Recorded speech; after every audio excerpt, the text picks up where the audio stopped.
I'm going to May Day. I'm going to May Day. I'm going to May Day. I'm going to May Day. I'm going to the May Day rally in Toronto City Hall, 5:30 p.m.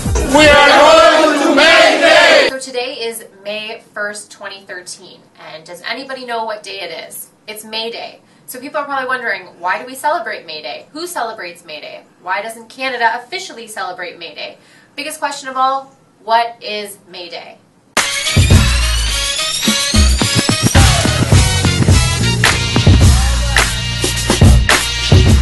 What is May Day? May Day is International Workers' Day. In fact, May Day, May 1st, is officially recognized by over 100 countries across the world as Labor Day, as the day to celebrate workers across the globe. Now, it commemorates a special day in history.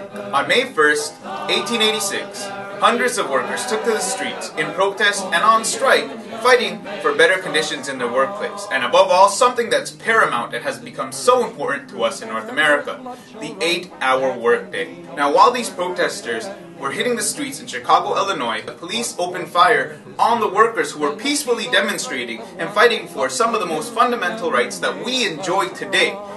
Now, what we've seen often in history is when workers gather and fight for their rights, sometimes oppression takes place.